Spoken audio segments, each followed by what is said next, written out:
பிரதேச காங்கிரஸ் கமிட்டியின் ஏப்ரல் 6ஆம் தேதி நடைபெற இருக்கின்ற சட்டமன்ற தேர்தல் 2021க்கான தேர்தல் அறிக்கையை குறிப்பாக விவசாயிகள், வியாபாரிகள், தொழிலாளர்கள், மீனவர்கள், பிற்படுத்தப்பட்டோர், தாழ்த்தப்பட்டோர், பழங்குடியினர், இளைஞர்கள், மகளிர், சிறுபான்மை சமுதாயத்தைச் சேர்ந்தவர்கள் இவர்களுடைய மனுக்களை கொடுத்திருந்தார்கள். எந்தெந்த அம்சங்களை சேர்க்க வேண்டும் என்று அதன் அடிப்படையிலும் மற்றும் ஏற்கனவே எங்களுடைய அரசுடைய செயல்பாடுகளுடைய அடிப்படையிலும் இந்த தேர்தல் அறிக்கை தயாரிக்கப்பட்டிருக்கிறது. இந்த தேர்தல் அறிக்கையுடைய சிறப்பு அம்சங்களை இந்த தேர்தல் அறிக்கையை நாங்கள் வெளியிட்ட பிறகு உங்களுக்கு குறிப்பிடுவோம். இப்பொழுது தேர்தல் அறிக்கை வெளியிடப்படுகிறது.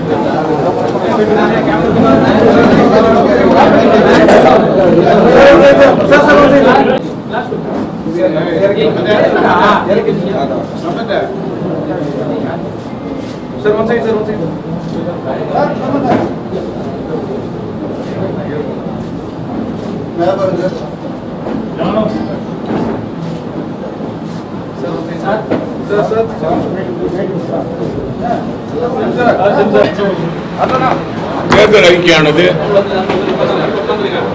16 பக்கங்களை கொண்டது. தேர்தல் அறிக்கையில்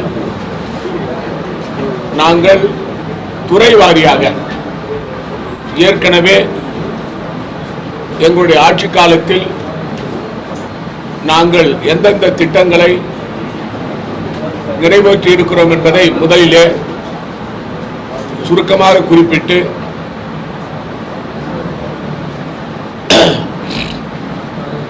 கல்வியிலிருந்து ஆரம்பித்து மருத்துவம், விவசாயம், வியாபாரிகள் நலம், அரசு ஊழியர் நலம், மகளிர், இளைஞர்கள் வேலைவாய்ப்பு, தாழ்த்தப்பட்டோர், பிற்படுத்தப்பட்டோர், பழங்குடியினர் ஆகிய அனைத்து தரப்புகளையும் ஏற்றுக்கொள்ளுகிற வகையில் இந்த தேர்தல் அறிக்கை தயாரிக்கப்பட்டிருக்கிறது. எங்களுடைய தேர்தல் அறிக்கையுடைய முதல் அம்சமாக இருப்பது புதுச்சேரிக்கு முழுமையான மாநில அந்தஸ்து பெறப்படும். இரண்டாவது, புதுச்சேரி அரசு மத்திய அரசிடமிருந்து பெற்ற அனைத்து கடன்களை ரத்து செய்வதற்கு நடவடிக்கை எடுக்கப்படும். மூன்றாவது, புதுச்சேரியை 15வது நிதி கமிஷனில் சேர்ப்பதற்கான முயற்சிகள் மேற்கொள்ளப்படும். பிற்படுத்தப்பட்டோர், தாழ்த்தப்பட்டோர் மற்றும் பழங்குடியின இனத்தைச் சேர்ந்த அவர்களுக்கும் அனைவருக்கும் புதுச்சேரி மாநிலத்தில் உள்ள அனைவருக்கும் ஏற்கனவே ஆதிதிராவிட சமுதாயம் பழங்குடியினருக்கு ஏற்கனவே நாங்கள் இலவச கல்வி திட்டத்தை நடைமுறைப்படுத்தியிருக்கிறோம். அது பிற்படுத்தப்பட்ட சமுதாயத்தைச் சேர்ந்தவர்களுக்கும் கொடுக்கப்படும். புதுச்சேரி மாநிலத்தில் நீட் தேர்வு ரத்து செய்ய நடவடிக்கை எடுப்போம். புதுச்சேரியில் 3 பல்கலைக்கழகங்கள் ஏற்கனவே நாங்கள் பொறியியல் பல்கலைக்கழகத்தை நிறுவி அது செவ்வரே நடைபெற்று வருகிறது. ஆகவே புதுச்சேரியில் மருத்துவ பல்கலைக்கழகம், காரைக்காலில் விவசாய பல்கலைக்கழகம், புதுச்சேரியில் சட்ட பல்கலைக்கழகம் என்று 3 பல்கலைக்கழகங்களை அரசு சார்பில் நிறுவுவதற்கு நாங்கள் வாக்குறுதி அளித்திருக்கிறோம். புதுச்சேரிக்கு தனி கல்வி வாரியம், எதற்கெடுத்தாலும் நாம் தமிழகத்துக்கு சென்று தமிழகத்தினுடைய பாடத்திட்டத்தை கடைபிடிக்கின்ற காரணத்தால் நிறைய சிரமம் ஏற்படுகிறது. ஆகவே புதுச்சேரிக்கு ஒரு தனி கல்வி வாரியம் அமைப்போம். அதே போல நம்முடைய புதுச்சேரி மாநிலத்தை பொறுத்தவரை மின்துறையை மத்தியில் உள்ள பாரதிய ஜனதா அரசு மின்சார விநியோகத்தை தனியார் மயமாக்குவதற்கு நடவடிக்கை எடுத்தது. அதை நாங்கள் தடுத்து நிறுத்தி இருக்கிறோம். எக்காலத்திலும் மின்சார விநியோகத்தை தனியார் மயமாக்குவதை நாங்கள் ஏற்றுக்கொள்ள மாட்டோம். அதை தடுத்து நிறுத்துவோம். கொரோனா தடுப்பூசி புதுச்சேரி மாநில மக்கள் அனைவருக்கும் எந்தவித கட்டணமுமின்றி போடுவதற்கு நடவடிக்கை எடுத்து அதனுடைய முழு தொகையும் எங்களுடைய அரசை ஏற்றுக்கொள்ளும்.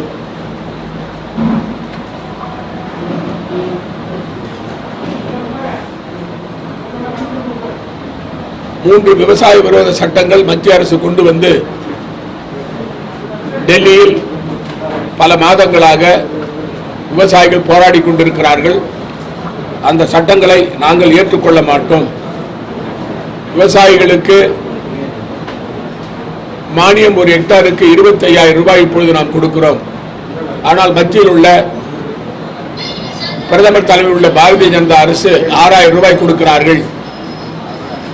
நாங்கள் அந்த 25,000 ரூபாயை உயர்த்தி 30,000 கொடுப்போம். குறிப்பாக மீனவ சமுதாயத்தைச் சேர்ந்த மக்களுடைய கோரிக்கையாக இருக்கின்ற இந்த மண்டல் கமிஷனுடைய பரிந்துரையை ஏற்று அவர்கள் பழங்குடியினர் வழியில் சேர்ப்பதற்கு நடவடிக்கை எடுக்கப்படும்.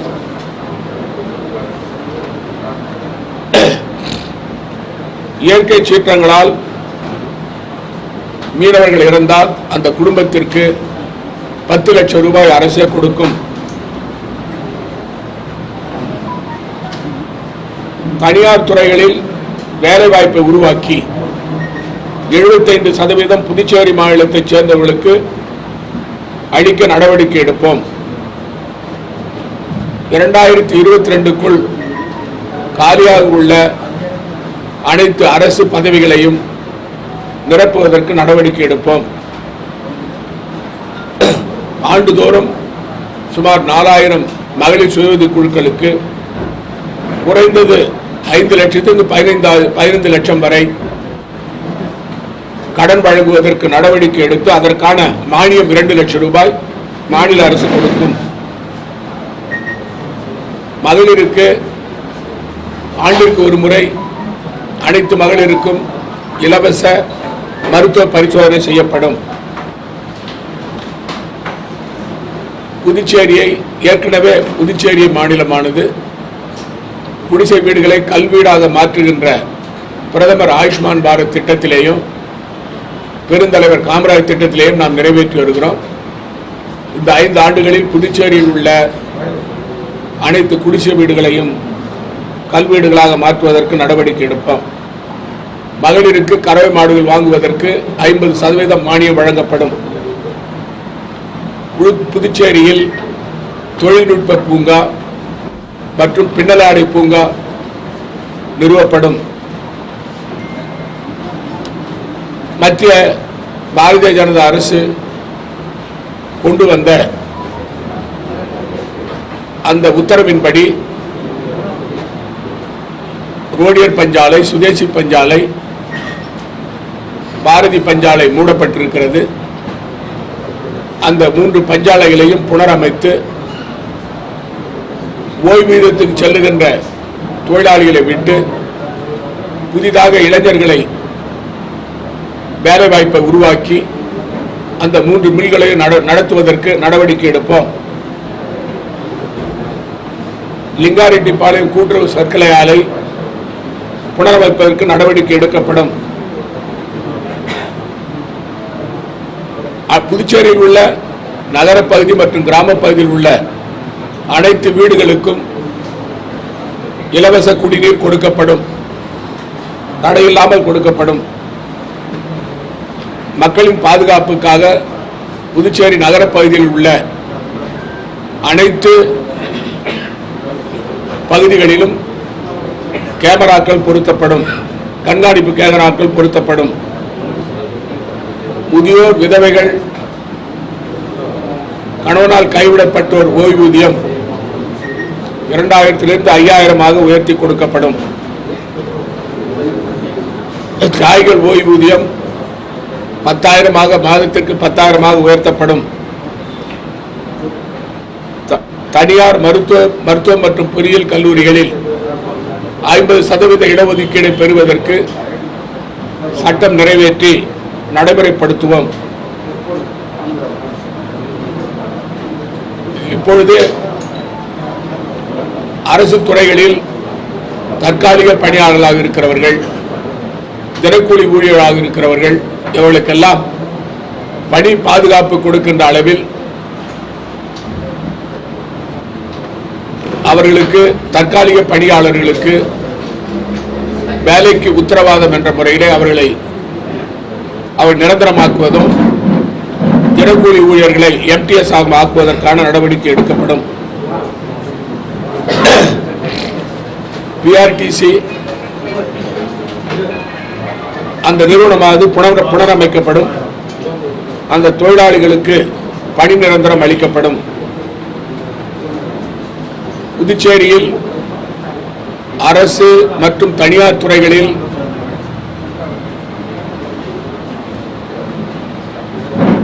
3 லட்சம் பேருக்கு வேலை வாய்ப்புகள் உருவாக்கப்படும். கடந்த 5 ஆண்டுகளில் சுமார் 2 லட்சம் பேருக்கு வேலை வாய்ப்பு உருவாக்கப்பட்டது. குறிப்பாக 90% தனியார் துறைகளில் இது 3 லட்சமாக இலக்கு நிர்ணயிக்கப்பட்டிருக்கிறது. பேசிக் பாப்ஸ்கோர் நிறுவனங்கள் புனரமைக்கப்பட்டு அந்த அரசு ஊழியர்களுக்கு வேலைக்கு உத்தரவாதம் அளிக்கப்படும். மூடப்பட்டுள்ள ரேஷன் கடைகள் திறந்து அரிசி உள்பட மக்களுக்கு தேவையான அனைத்து பொருட்களும் கிடைப்பதற்கு நடவடிக்கை எடுக்கப்படும். புதுச்சேரி பல்கலைக்கழகத்தில் புதுச்சேரி மாநிலத்தைச் சேர்ந்த பிள்ளைகளுக்கு 25% இடஒதுக்கீடு பெறுவதற்கு நடவடிக்கை எடுக்கப்படும். நகராட்சி மற்றும் பஞ்சாயத்து தேர்தல் இந்த தேர்தல் முடிந்த பிறகு நடத்துவதற்கு முயற்சிகள் எடுக்கப்படும். காவல்துறையில் காலியாக உள்ள அனைத்து பதவிகளும் நிரப்புவதற்கு நடவடிக்கை. காவல்துறையில் ஏற்கனவே பல பதவி உயர்வுகள் கொடுக்கப்பட்டிருக்கின்றன. கிடப்பில் உள்ள பதவி உயர்வுகளும் கொடுக்கப்படும். காவலர்களுக்கு அடுக்குமாடி வீடு கட்டி அவர்கள் தங்குவதற்கு வசதியாக நடவடிக்கை எடுக்கப்படும். ஜிஎஸ்டி வரி முறையை மாற்றுவதற்கு மத்திய அரசை நாங்கள் வலியுறுத்துவோம். மாற்றுத்திறனாளிகளுக்கு ஓய்வூதியம் 5000 உயர்த்தி வழங்கப்படும். ஆதிதிராவிடர் மற்றும் பழங்குடியினர் பிற்படுத்தப்பட்டவர்களுக்கு ஒரு சட்டம் கொண்டு வந்து, குறிப்பாக ஆதிதிராவிட சமுதாயம் பழங்குடியினருக்காக சிறப்பு கூலி நிதி சம்பந்தமாக சட்டம் நிறைவேற்றப்படும். வக்ஃப் வாரியத்திற்கும் பிற்படுத்தப்பட்டோர் வாரியத்திற்கும் அதிகமாக நிதி ஒதுக்கி அந்த துறைகள் மேம்படுத்தப்படும். குறிப்பாக மாணவர்கள் வாங்கிய கல்வி கடன் ரத்து செய்யப்படும். பிற்படுத்தப்பட்டோர் கழகம் மற்றும் ஆதிதிராவிடர் கார்ப்பரேஷன் மூலமாக வாங்கிய கடன்கள் முழுவதும் ரத்து செய்யப்படும். பொதுமக்களின் குறைகளை தீர்ப்பதற்காக 3 மாதத்திற்கு ஒரு முறை குறை தீர்க்கும் முகாம் நடத்தப்படும். குறிப்பாக நகர்ப்புற மேம்பாட்டிற்காக ஸ்மார்ட் சிட்டி திட்டத்தின் மூலம் மொத்தம் 1500 கோடி ரூபாயில் திட்டம் இப்பொழுது ஆரம்பிக்கப்பட்டு நடைபெற்று வருகிறது. அது முழுமைப்படுத்தப்படும். அங்கன்வாடி ஊழியர்களுக்கு போனஸ் வழங்கப்படும். தற்காலிக அங்கன்வாடி ஊழியர்கள் பணி நிரந்தரம் செய்யப்படுவார்கள். ரொட்டிப்பால் ஊழியர்கள் அவர்களுக்கு பணி பாதுகாப்பு அளிப்பதற்காக தினக்கூலி பணியிடங்களில் அவர்கள் நியமிக்கப்படுவார்கள். தாய்மார்களுக்கு ஒவ்வொரு குடும்பத்தைச் சேர்ந்த தாய்மார்களுக்கும் மாதத்திற்கு 1000 ரூபாய் குடும்பத்திற்காக வழங்கப்படும்.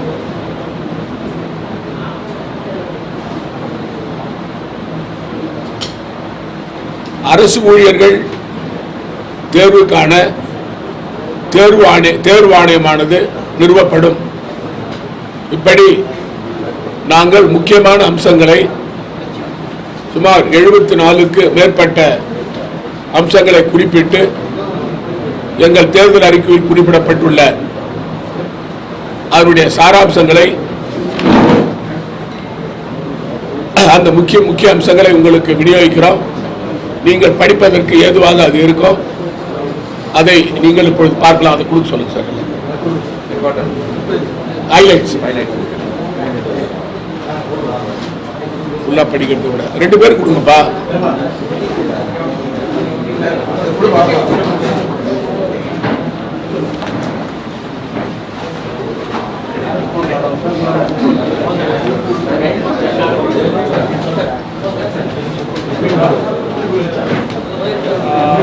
For the manifesto, it's only English is there because we send it to my software. குறிப்பாக நம்முடைய பாரத பிரதமர் திரு நரேந்திர மோடி அவர்கள் புதுச்சேரி மாநிலத்திற்கு தேர்தல் பிரச்சாரத்துக்கு வந்த பொழுது 4 அம்சங்களை வலியுறுத்தி அவருடைய பொதுக்கூட்ட மேடையில் பேசினார். 1 வியாபாரம், 2 கல்வி, 3 ஆன்மீகம், 4 சுற்றுலா. பெஸ்ட் என்று சொன்னார். ஆனால் அவருடைய தேர்தல் அறிக்கையில் இது போன்ற எந்த அம்சங்களும் குறிப்பிடப்படவில்லை. இந்த 4 துறைகளுக்கும் எந்த விதமான முக்கியத்துவம் கொடுக்கப்படவில்லை. ஆனால் எங்களுடைய தேர்தல் அறிக்கையில் வியாபாரிகளுக்கு பாதுகாப்பு, வியாபாரிகளுடைய ஜிஎஸ்டி வரியை நடைமுறைப்படுத்துவது, முறைப்படுத்துவது என்ற அம்சத்தை நாங்கள் குறிப்பிட்டிருக்கிறோம். அதற்காக மத்திய அரசை நாங்கள் வலியுறுத்துவோம். அதே போல கல்வியை பொறுத்தவரையில் ஒரே ஒரு பல்கலைக்கழகம் கூட புதுச்சேரி உருவாக்க வேண்டும் என்று பிரதமர் கூறவில்லை.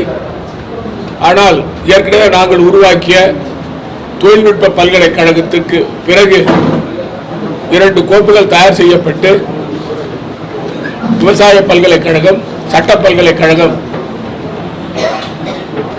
அவை 2ம் தயார் நிலையில் இருக்கிறது. மருத்துவ பல்கலைக்கழகம் நாங்கள் உருவாக்குவோம். ஆகவே புதுச்சேரியை கல்வி கேந்திரமாக எங்களுடைய அரசுதான் நடவடிக்கை எடுத்து அதை முடித்துக் கொடுக்கும்.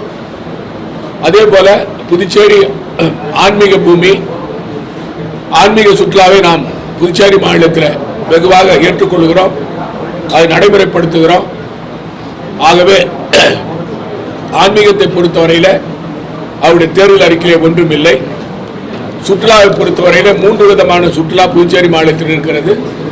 ஒன்று ஆன்மீக சுற்றுலா, இன்னொன்று ஓய்வு சுற்றுலா, 3 பாரம்பரிய சுற்றுலா.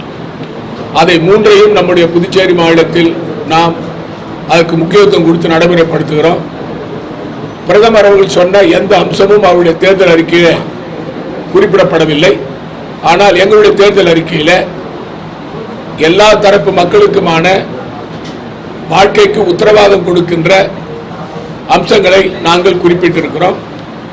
அதை நடைமுறைப்படுத்துவோம். கடந்த காலங்களிலே 85% எங்களுடைய தேர்தல் வாக்குறுதியை நிறைவேற்றி இருக்கிறோம். பல இன்னல்களுக்கிடையே, பல தொல்லைகளுக்கிடையே. ஆனால் இனிவரும் காலங்களில் 100க்கு 100% நாங்கள் தேர்தல் வாக்குறுதிகளை நிறைவேற்றுவதற்கு நடவடிக்கை எடுப்போம். அதிலே குறிப்பாக இந்த 74 அம்சங்களை தவிர மற்றவைகள் எல்லாம் நிர்வாக ரீதியாக செய்ய வேண்டிய காரியங்கள். தேர்தல் அறிக்கையில் குறிப்பிடப்பட்ட அம்சங்கள் எல்லாம் நிர்வாக ரீதியான காரியங்கள். ஆகவே ஒருபுறம் நிர்வாக ரீதியாக, இன்னொன்று அரசுடைய கட்டமைப்பை உருவாக்குவது, அதே போல நிதி ஆதாரம் மூலம் செய்வது. இந்த இந்த 3 விதமாக பிரித்து இந்த தேர்தல் அறிக்கை தயாரிக்கப்பட்டிருக்கிறது. வைத்திலிங்க தான் சொல்றீங்களா சார் நீங்க?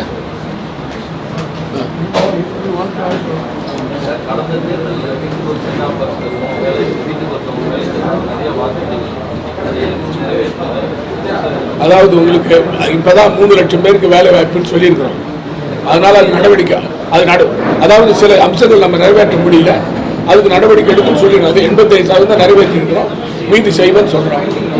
அது மட்டும் இல்லாம குறிப்பா உங்களுக்கு இந்த நம்ம புதுச்சேரி மாநிலத்தை பொறுத்த வரைக்கும் இப்ப நாம வந்து இந்த தேர்தல் அறிக்கையில நாங்கள் செய்யக்கூடிய அம்சங்களை கூறியிருக்கிறோம்.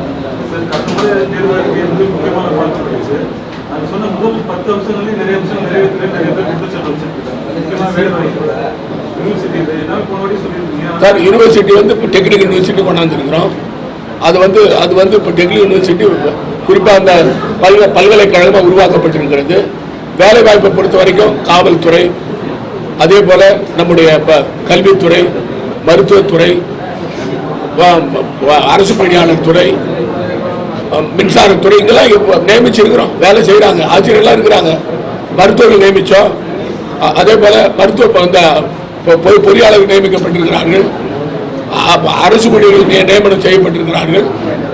சிலதுக்கு வந்து தடை விதிக்கப்பட்டு காலதாமதம் ஏற்பட்டது உங்களுக்கு எல்லாருக்கும் தெரியும்.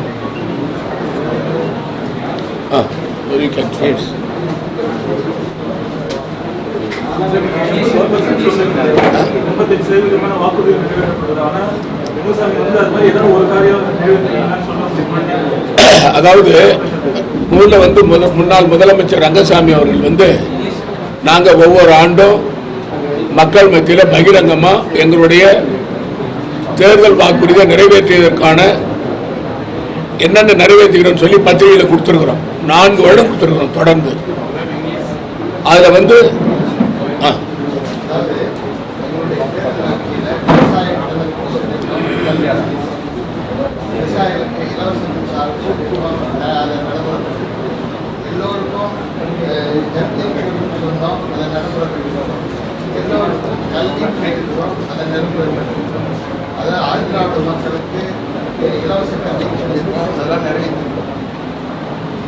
வீடு கட்டுற திட்டம் 4 லட்சம் ரூபாய், 5 லட்சம் ரூபாய் அதை நிறைவேற்றிருக்கோம். அதே மாதிரி வீடு கட்டுற திட்டம் மத்திய சேர்த்து நம்ம வந்து வீடு கட்டுறதுக்கு மத்திய இதெல்லாம் வந்து நிறைவேற்றிருக்கோம். இதெல்லாம் வந்து ஆளுநருடைய தடையை மீறி இதெல்லாம் அவங்களுக்கு தெரியாது. ஏன்னா அரசுக்கு வரல, அவங்களுக்கு தெரியும். அது மட்டும் இல்லையா, விவசாயிகளுக்கு பயிர் காப்புறுதி இன்சூரன்ஸ் பண்ணிடுறோம். அப்புறம் இந்த 25,000 ரூபாய் மானியம் இல்லாம, அதாவது நெல் பயிர் வச்சா ஒரு ஏக்கருக்கு 10,000 மானியம், கரும்பு பயிர் வச்சா 10,000 மானியம், வாழை பயிர் வச்சா 10,000 மானியம், சிறுதானிய பயிர் வச்சா 5,000 மானியம். இது எந்த மாநிலத்திலும் கிடையாது, புதுச்சேரி மாநிலத்தில். அது மட்டும் இல்லாம இந்த இலவச கல்வி திட்டம்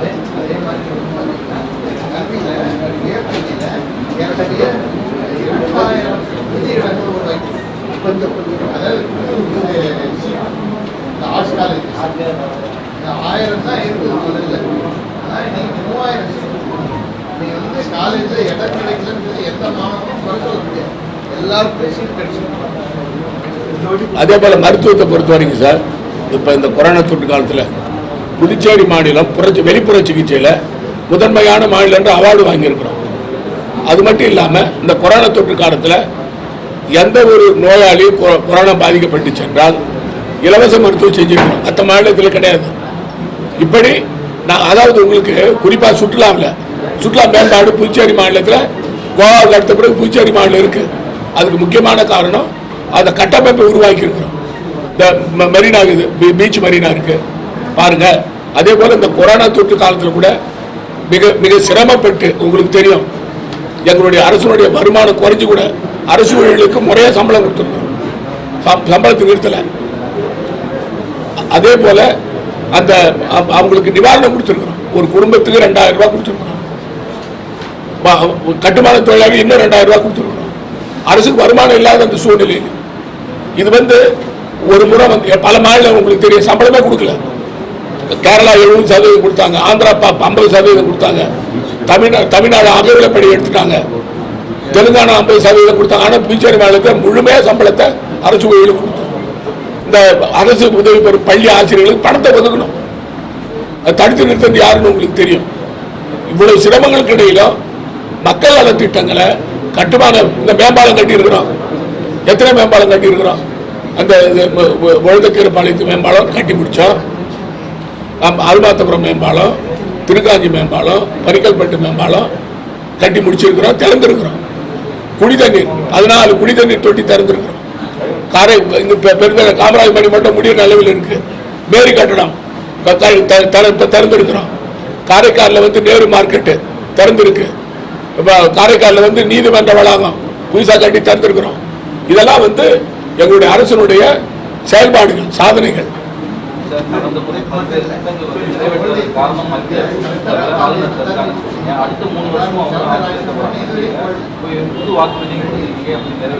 அதாவது சார், அவங்க மத்திய அரசை பொறுத்த வரைக்கும் தொடர்ந்து அவர்கள் தொல்லைகள் கொடுக்க முடியாது.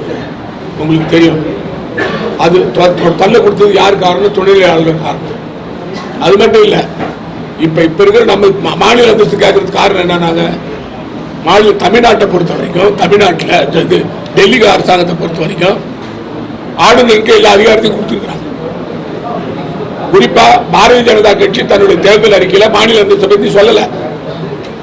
என்ஆர் காங்கிரஸ் கோரிக்கை மாநில அந்தஸ்து தான். மாநில அந்தஸ்து பெற வேண்டும் என்பது நாங்கள் உறுதியாக இருக்கிறோம். ஆனா என்ஆர் காங்கிரஸ் நிலை என்னன்னு எங்களுக்கு தெரியல. ஏன்னா என்ஆர் காங்கிரஸ் அது சம்பந்தமா வாய திறக்கல. பாரதிய ஜனதாவுடைய நிலைப்பாடு தெரிஞ்சு போச்சு. அது மட்டும் இல்லாம அவங்க என்ன சொன்னாங்க, என்ஆர் காங்கிரஸ் கோரிக்கை என்ன, கடனை தள்ளுபடி பண்ணாங்க. அதுக்கு எந்த விதமான பதில் இல்லை மத்திய அரசாங்கத்திலிருந்து. குறிப்பா மக்கள் மத்தியில் தவறான தகவலை சொல்லி, உண்மைக்கு புறமான தகவலை சொல்லி ஆளுங்கட்சிக்கு கலங்க விளைவிக்கத்தான் பாரதிய ஜனதாவுடைய வேலை. அதான் அவங்க செஞ்சாங்க. அதாவது நமக்கு முக்கியமான 2-3 கோரிக்கைகள் சார். ஒன்னாவது கோரிக்கை மாநில அந்தஸ்து. 2வது கோரிக்கை புதுச்சேரியினுடைய கடனை முழுமையாக தள்ளுபடி பண்ணும். பல மாநிலங்கள் தள்ளுபடி பண்ணியிருக்காங்க. பீகாருக்கு நிதி கொடுத்து பண்ணியிருக்கிறாங்க. அதே போல ஜார்க்கண்டுக்கு கொடுத்துருக்குறாங்க. பல மாநிலங்கள் கொடுத்துருக்குறாங்க மத்திய அரசாங்கம். வடகிழக்கு மாநிலங்களுக்கு கொடுத்துருக்குறாங்க. அது மட்டும் இல்லாமல் 15வது நிதி கமிஷன் சேர்த்தா நமக்கு 41% மானியம் கிடைக்கும். அதுக்கு போராடுவோம்.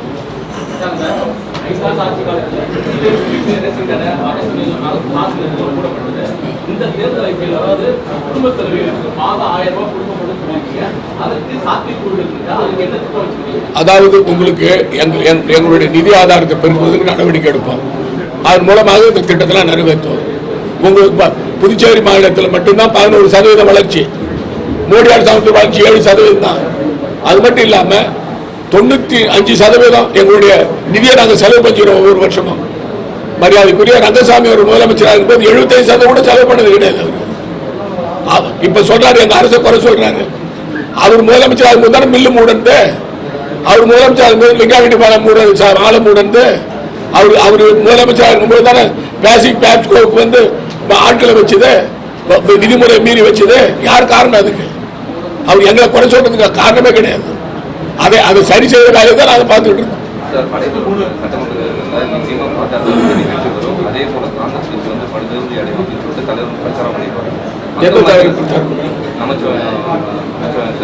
எதிர்கட்சி நாங்கள் ஜெயிப்போம் சொல்லுவாங்க. அதாவது உங்களுக்கு இந்த தேர்தலை பொறுத்த வரைக்கும் புதுச்சேரி மாநில மக்கள் மத்தியில் பாரதிய ஜனதாவுக்கு எதிர்ப்பு அலை வீசுது. என்ஆர் காங்கிரஸ் அவங்க கூட சேர்ந்திருக்கிறாங்க. அவர்களுக்கும் அதில் பெரிய பாதிப்பு ஏற்படும். நீங்க பாருங்க, நாங்க கூட்டணி கட்சி தலைவர்லாம் அழைச்சிட்டு போறோம் பிரச்சாரத்துக்கு. என்ஆர் காங்கிரஸ் கூட யார் போறது? பாரதிய ஜனதா கட்சி தலைவர் போறாங்களா பிரச்சாரத்துக்கு? அல்லது அனைத்து இந்திய அண்ணா திராவிட முன்னேற்ற கழகத்தை சேர்ந்தவங்க போறாங்களா? அவர் மட்டும் வாகனத்தில் போய் பேசிட்டு போறாரு. முன்னாள் முதலமைச்சர் அவர் எங்களுடைய அரசை குறை சொல்றாரு. குறிப்பா அவர் அவரை பொறுத்த வரைக்கும் அவருடைய செயல்பாட்டினால்தான் புதுச்சேரி மாநிலத்தில் பொருளாதாரமே பாதிக்கப்பட்டது. அதை சரி செய்யறது தான் எங்களுக்கு நேரமே இருந்தது. அதை சரி செய்யல, நாங்கள் செய்யலன்னு வச்சுங்க, இன்னும் மிகப்பெரிய அளவில் கடன் சுமை வந்திருக்கும் பாண்டிச்சேரி அரசாங்கம். அவர் பீரியட்ல வாங்கின கடனே சுமார் 4500 கோடி ரூபாய். நாங்க வந்து அவர் வாங்கின கடனை கட்டிக்கிறோம். ஒவ்வொரு வருஷமும் 500 கோடி ரூபாய் வாங்கின கடை, 300 கோடி ரூபாய் வட்டி, 800 கோடி ரூபாய் இந்த பட்ஜெட்ல இருந்து கட்டிக்கிறோம் நாங்க.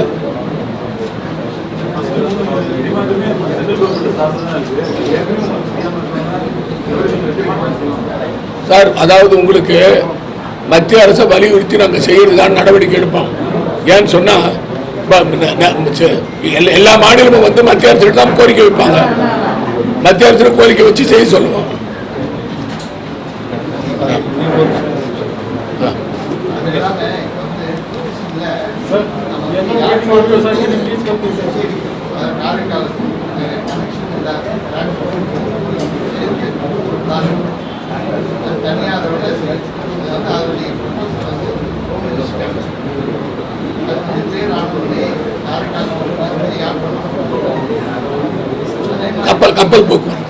கப்பல் போக்குவரத்து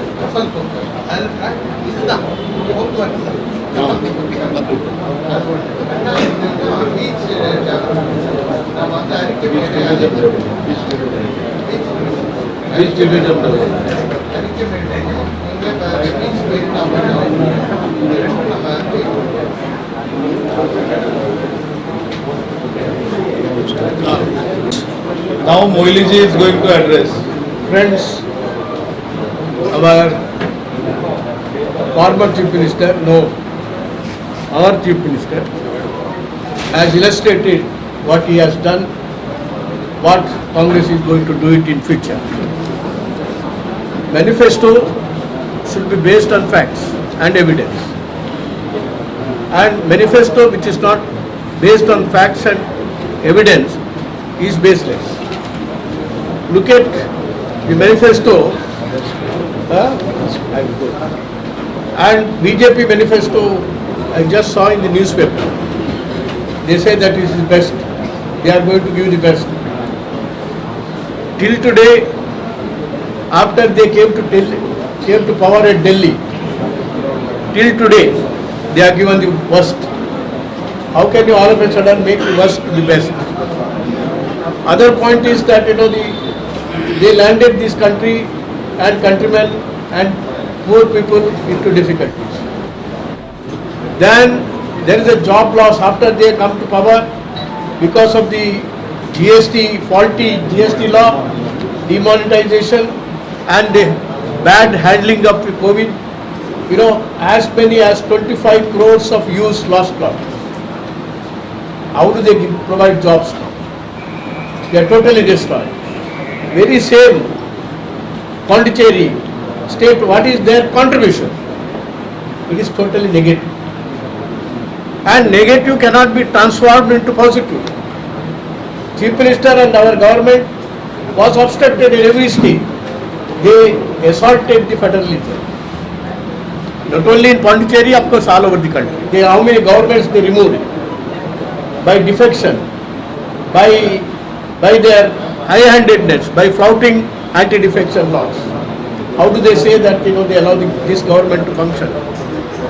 There is no guarantee. Then they also, many of the sectors, they have failed. They failed women. Women are not safe in the country. How could, at least Puducherry is concerned, women are safe here. Before our handling by our Narayan Swami's government.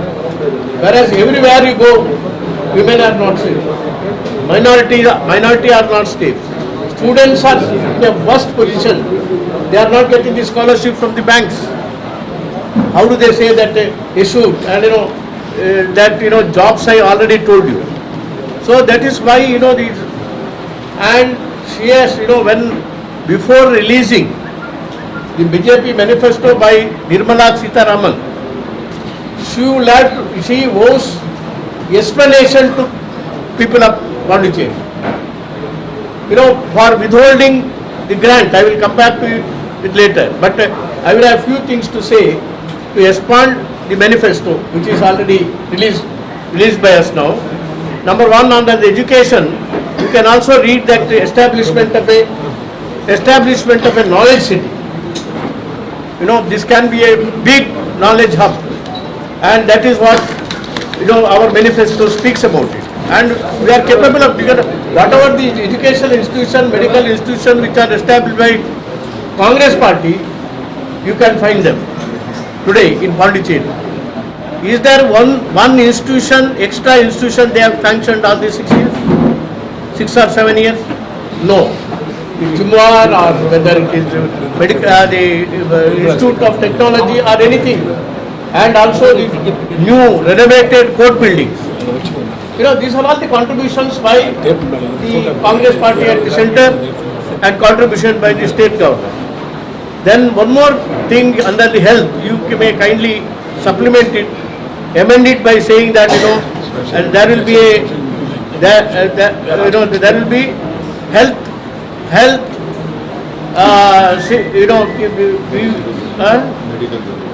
medical, there will be a medical tourism, which will attract medical tourism all over the world and also the neighboring states.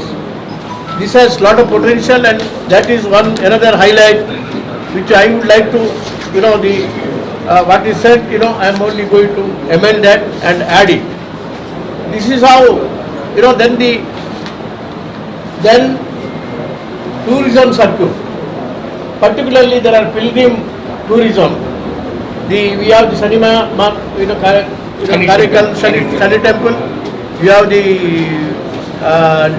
Velankani and Nagur, and it will be created in a big way. They say that the BJP comes out with a manifesto saying that they are going to erect 500 feet, the Bharatiya statue.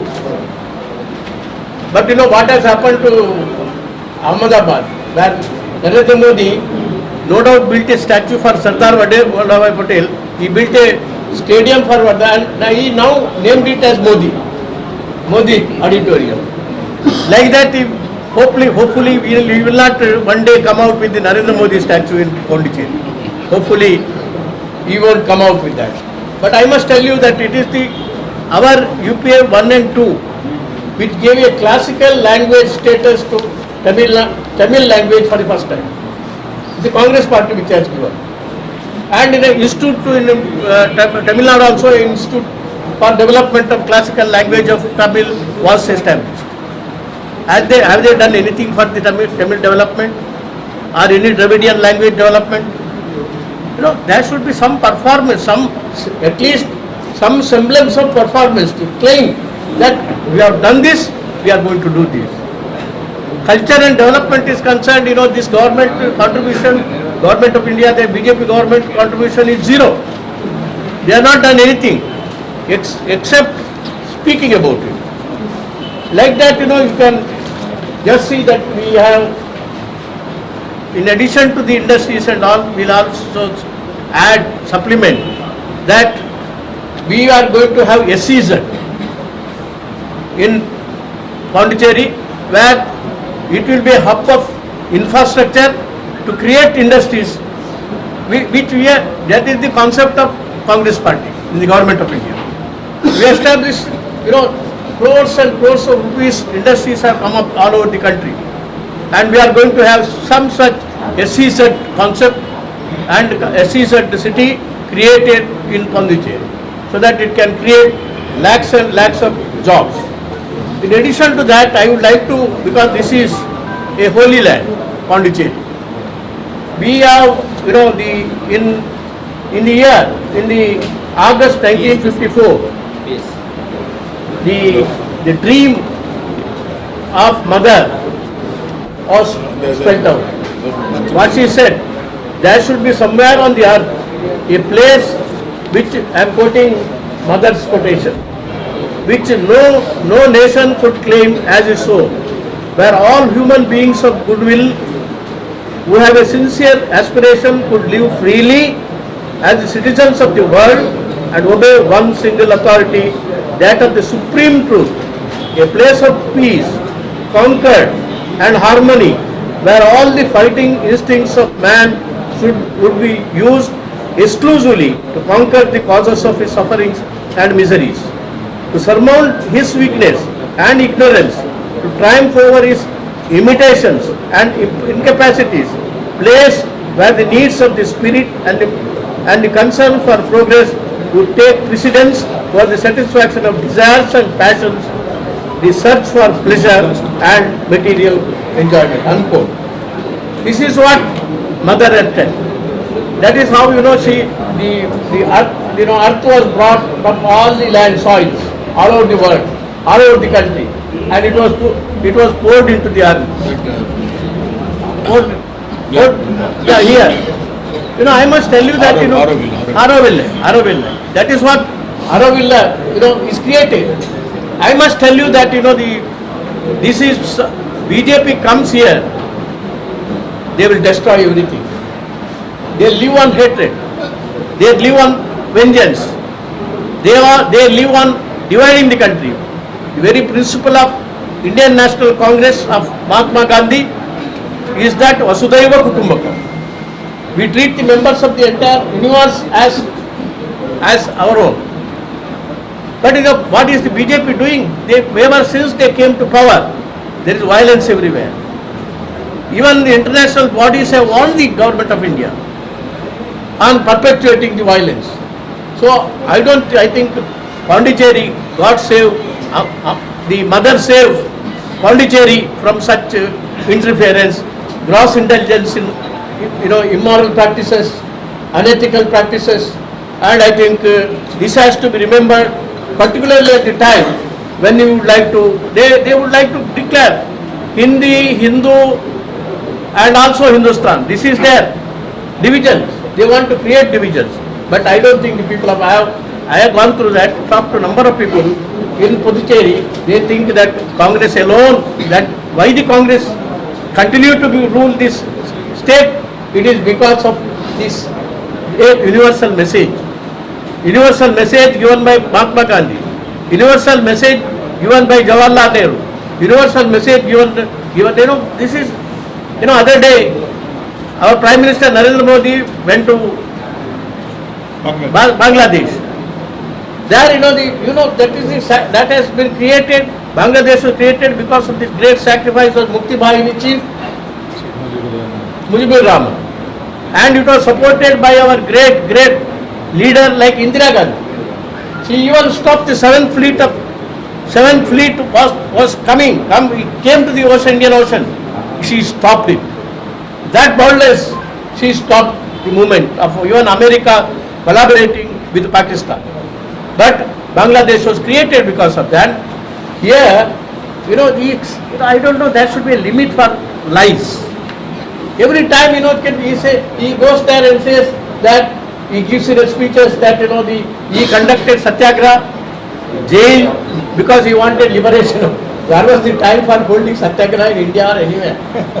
And Indira Gandhi so swiftly acted and sent the army, captured thousands and lakhs of soldiers there. It was the army. It was the army which contributed to that cause, and Indira Gandhi acted like that. And today he says that I have also contributed. I conducted satyagraha.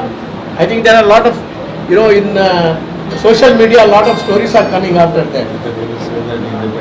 And independence also, while Mahatma Gandhi holding the Dandi Yatra, there is a boy holding the stick of Mahatma Gandhi. That also he may claim tomorrow that it was I. I think there should be a limit, and I think Pondicherry people should teach him a lesson. Don't lie before us. And therefore, this is a holy land, truthful land. They want to uphold the truth. I don't think they can have. No, that is why. And then the statehood, we have clearly said. We have been pleading for it, even when we are in power in the center. And we worked on that. And it is bound to come today or tomorrow, and the Indian National Congress is bound to provide statehood. We will fight for that. It's a demand of the people. It is a demand of the people. And we will definitely fight. We will be with them. Then they said they want the grant. You look at this. When compared to the Finance Commission grant to the extent of 60%, 41%, here it is only 20%. Even that money is not released. Even what it legitimately do, Nirmala did not release that money. I got the full statistics on that. So that is why, their word cannot be believed at all. And they say that, we are going to give some specials. What is this? They are removing status, even Jammu and Kashmir, they removed the statehood. And here they say we will make something. That too, you must observe the narration made in the manifesto where she says we will recommend to the Finance Commission. They are not promising anything. How can you? So she herself is Tomorrow, she herself is a finance minister. She is not positioned to promise that we will give some financial package or a financial status. No, we say that we will recommend to the Finance Commission. Who knows, the Finance Commission itself is independent body. Even one of the institution which is supported by the Government of India, they sought a report, the Public Finance Institute. They gave a report that so much of money is due to Puducherry legitimately according to the policy of the Government of India. They have not released that money. That is what even the Finance Commission said. Here is an administration, it is the Congress which alone can give a good administration. And Narayan Swamy has proved it. How so many good governance he got prizes, first prize. Niti Ayoga he got the first prizes. All sectors he got a good governance. Good governance, Congress has proved that we are capable of. With all the difficulty created by the nominee of Government of India, Kiran Bedi, he could run a government, give a good governance, and he ranked high in that good governance. So where is the question of they are doing something? So they are actually, instead of helping or enabling the state, now the GST compensation will have to be paid. It is mandatory under the law. What are they doing? They said you borrow money, make it states to, even because of that 60,000 crores extra debt Tamil Nadu government had to borrow. They are making the states to get indebted more. Even in their the international debt market is concerned, it has risen more than 80%. More than 80%. I have the statistics, but I am not going to bother you about all these statistics. So that is why, their introduction of CAA, they are double-edged. Some in the election, they don't raise the CAA issue. Only in West Bengal they raise the CAA issue. And they are not raising it in rest of the places. Even with regard to the 3 farm laws, they insist for it. இந்த CIA NRC பொறுத்த வரைக்கும் அது முழுமையாக நாங்கள் எதிர்க்கிறோம். அது சட்டமன்றத்தில் கூட தீர்மானம் நிறைவேற்றோம். அதை நாங்கள் எந்த காலத்திலும் ஏற்றுக்கொள்ள மாட்டோம் என்று தெளிவாக கூறியிருக்கிறோம்.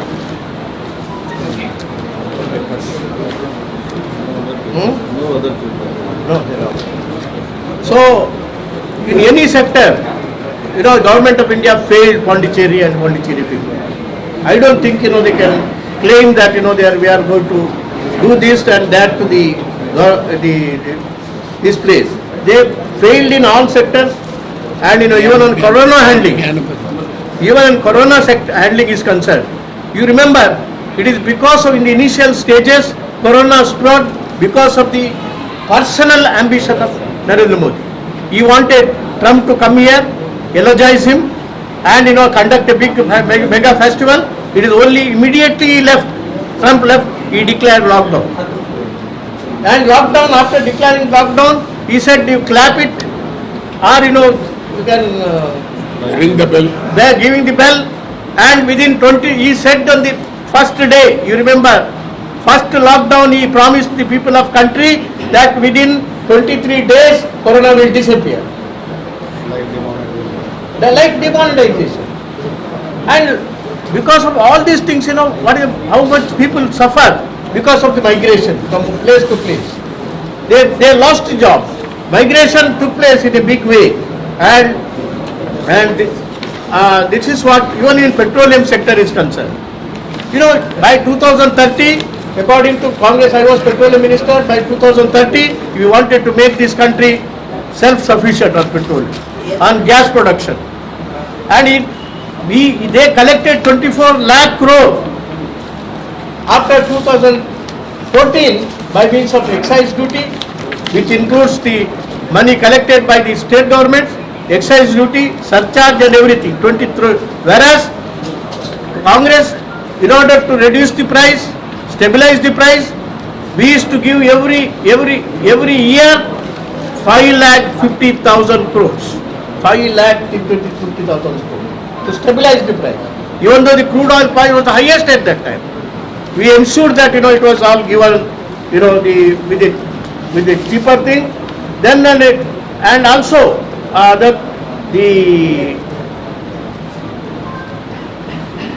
even the CMI, one institution which made the assessment, they again said the 14 million in January 2017 to 31.2 million, there is a unemployment people. A lot of people were unemployed. This is even an international body for having raised the gas price. They condemned India. International body also condemned India for having taken up this adventurous job. Gas cylinders also, they raised the price, whereas we used to stabilize the price.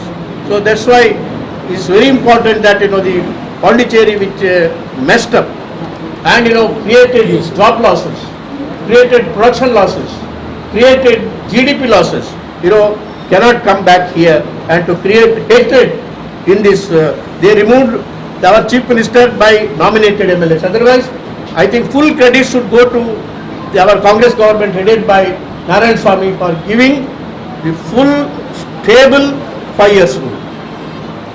Except few days they just taken away because of they removed it by nominated MLAs. This is never done in a democracy like India. And horse riding. They practiced in this holy land. For having indulged in horse riding, I think they should be punished. This is a big sin committed against this state and also against the democracy of this country. So that is why it's an excellent manifesto. People will definitely think about it, and as far as the BJP is concerned, they will definitely teach them a lesson so that they will not repeat this kind of a dirty game in the politics of the country. Thank you. And I must tell you another thing is, we have a vibrant, stable coalition arrangement here. And in the Congress-led government will be formed, no doubt here. Whatever the manipulation they may harass a lot of people. But still, our willpower of the congressmen and also our partners is very strong. That cannot be shaken at all. And we do not know who are the partners in the opposition. I fail to understand. Rangaswamy Naidu has put up candidates against BJP itself. He says they are still in coalition. I don't know what is that ADMK, which coalition they are. We are still confused. Those we have the organization and the people are very united and they are all working, our leaders and also workers, cadre, they are working very well. What they wanted, we wanted more seats. This is the vibrant ethos of the workers in Indian National Congress, whereas you find the other camp totally demoralized. And I don't know how they, the big lion like BJP, they would like to twist the tails of all their partners. That is why they feel insulted. They will continue to be insulted. So the Congress-led government will come and provide the stable government and defeat all the divisive forces in Puducherry and India. Thank you. உங்களுக்கு sir அந்த soft copy அனுப்புகிறோம் உங்களுக்கு எல்லாருக்குமே. அதில் அது உங்களுக்கு எல்லாம் cover ஆகிருக்கு சார். ஒரே ஒரு நிமிஷம்.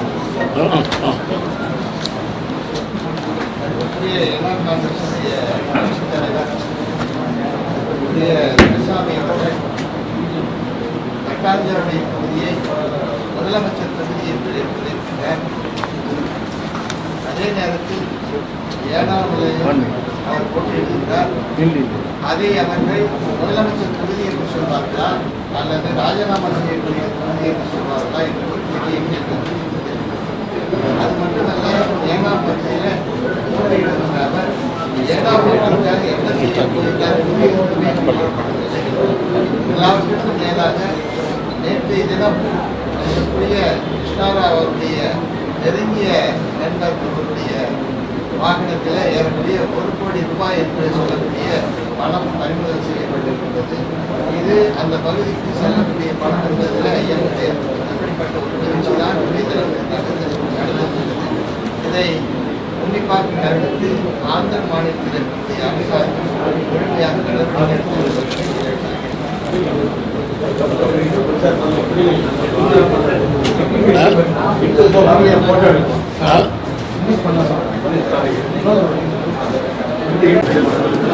புதுச்சேரிக்கு வந்து கடனை தள்ளுபடி செய்யணும், எக்ஸ்ட்ரா அமௌண்ட் கொடுக்கணும், மத்திய அரசாங்கத்துடைய நிதியை வந்து அதிகப்படுத்தி கொடுக்கணும். அதே போல ஒரு முறை வந்து ஒரு 500 கோடி ரூபாய் அதிகமாக கொடுக்குன்னு சொல்லி கொடுத்த கடிதம் 2019 கொடுத்த கடிதம், அதுக்கான ஆதாரம் இருக்குது. அதான் இப்ப உங்களுக்கு கொடுக்குறேன்.